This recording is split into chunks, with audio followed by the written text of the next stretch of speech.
it's our day 3 here in Armenia. It's already 9:30 guys. Shit, sobrang lamig. So, our tour guide is here. So, pupunta kami ngayon sa winery. And then, mga monastery na naman guys. Shit. So, yun. So cold.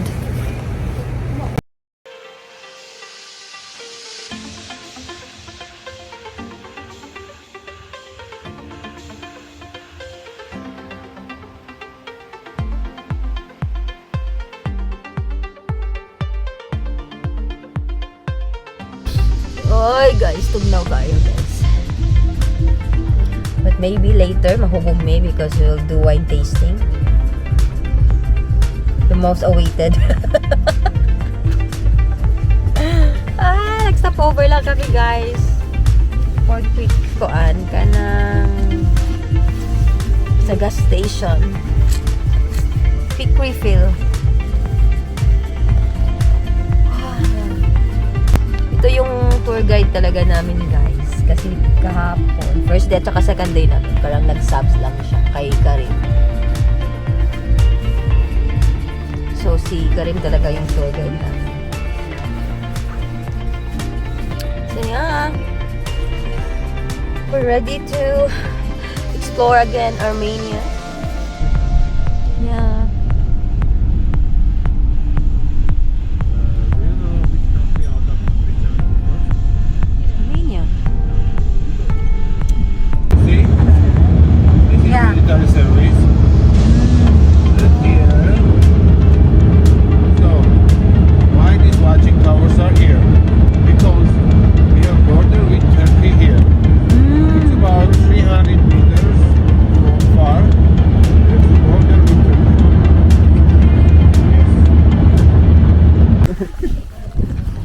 Hey guys, we're here in Khor Virap Monastery. Oh my God, it's so cold guys. So windy guys, it's so cold. Oh shucks. The place is so nice. Parang aakyat kami guys, medyo mataas siya. At mahangin. Unexpected talaga na sobrang mahangin guys. Yung mukha ko guys.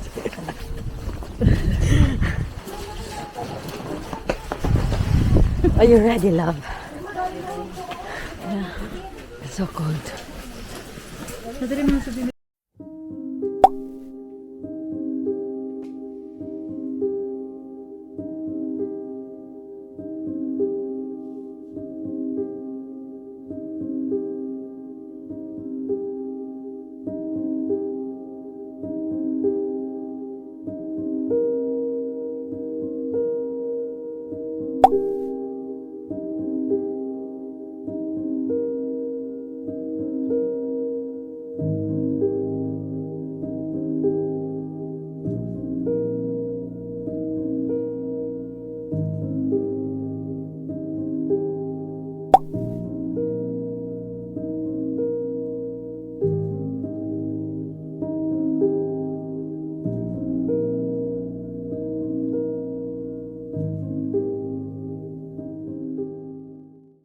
You want to go down?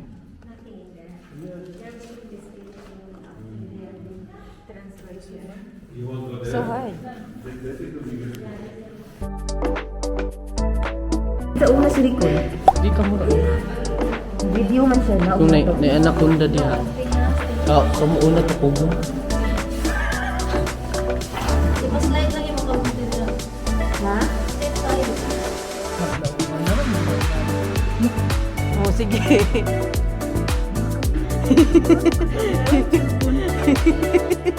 Nami real eh. Hindi ka na oxygen. Dili. Abi ng bagbi. Suhanan? Ato bang? Guys, madto ko sa lamong. Big hole lang. Ginoo ko lang. Ginoo niya siya big hole. Long hole ni. Oh my God, what ka na yung sa lugar ni sa unang mga maning ladder.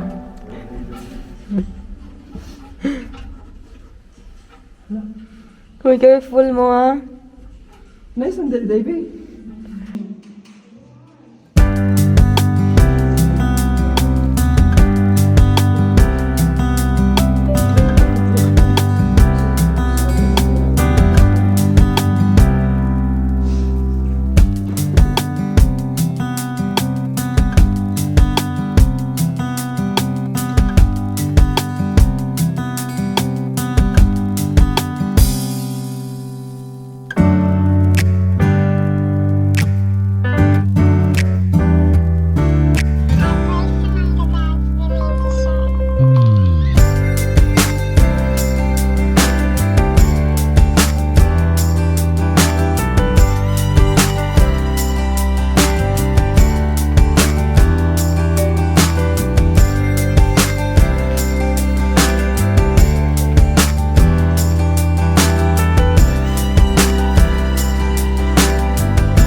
meron siyang parang underground. Sabi nila, kung saan nakakulong si Saint Gregory pa yun. Sobrang lalim guys, hindi na ako pumasok sa baba. Sila lang dalawa ni Rhea at saka ni Reiko. Takot akong bumaba kasi sobrang steep ng hagdanan. Sobrang lamig guys, ang mahangin kasi. Ang ganda dito.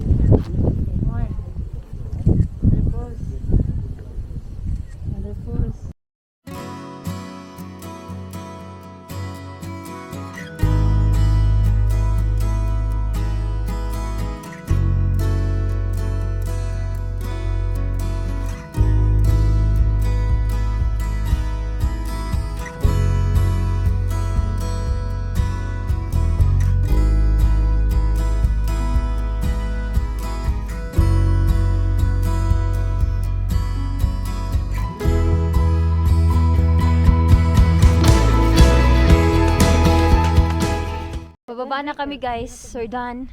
We're done in Khor Virap Monastery. Malaki yung monastery. Hindi namin na-explore kasi sobrang lamig, mahangin. Na-explore man. Hindi kami pumasok talaga sa loob ng monastery. Doon lang kami doon sa, anong tawag doon dong? Lungan ng ni Saint Gregory daw yun nung araw. Pusong ligaw. Char. Sobrang steep ng hagdanan guys, kaya hindi ako bumaba. Pero maganda dito guys, overlooking.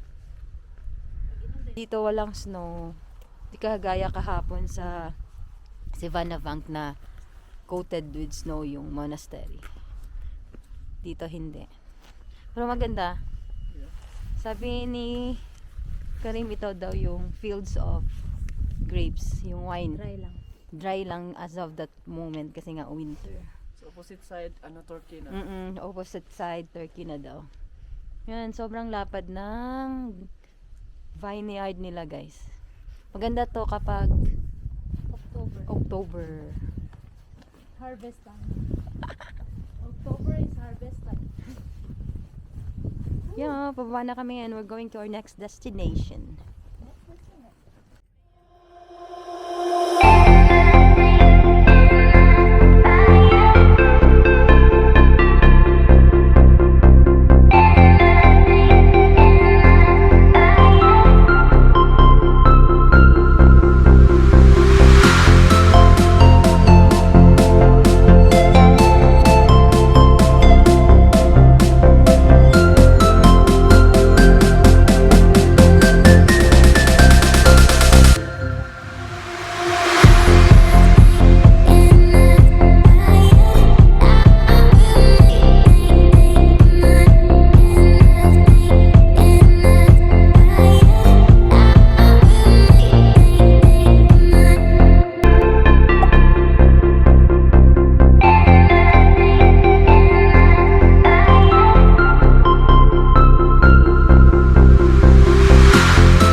Guys, we're here in Noravank Monastery and it's, oh my god, the snowfall is really strong guys.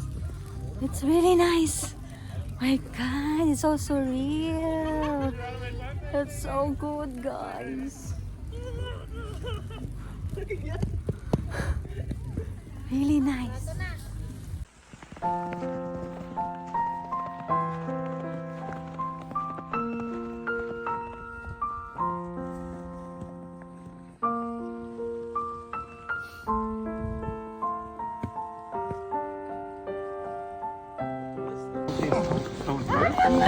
These stones are very old. About I don't mind. These stones are more than million years old, and we use these stones in 12th century here. Why 12th century? Because as I told you, Noravank. Nor means new, Vank 10th century. Here was another monastery. But when Armenia became under of Parsi Empire, on the 10th century, 10 to 12th century, they destroyed the monastery, main monastery here. Okay, and then when Kingdom of Armenians, they start fight for Armenia for make independent country of Armenia.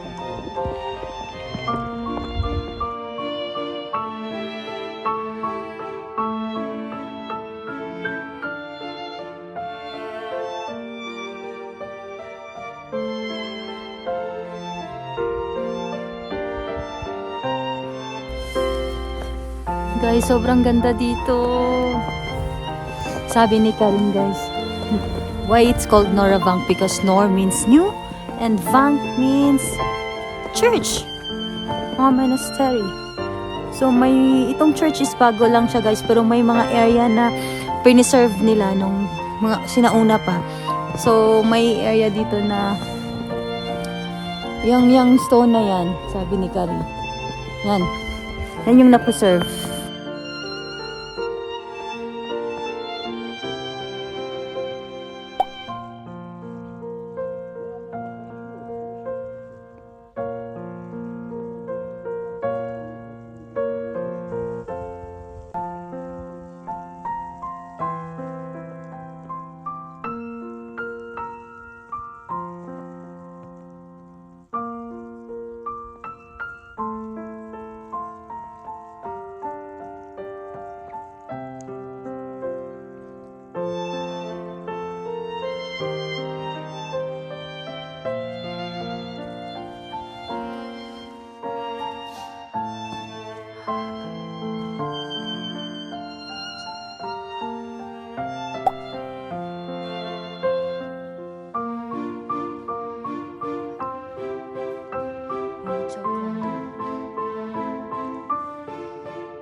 Yan yung altar nila guys.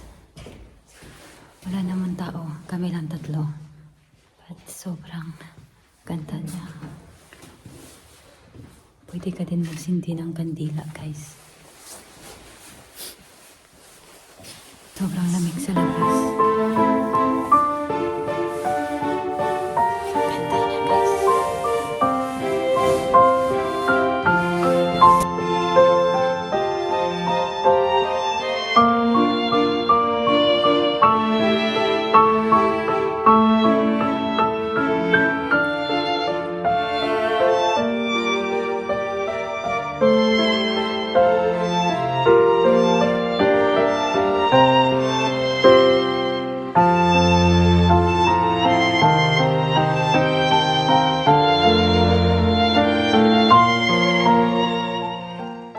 Guys, I think we're done here.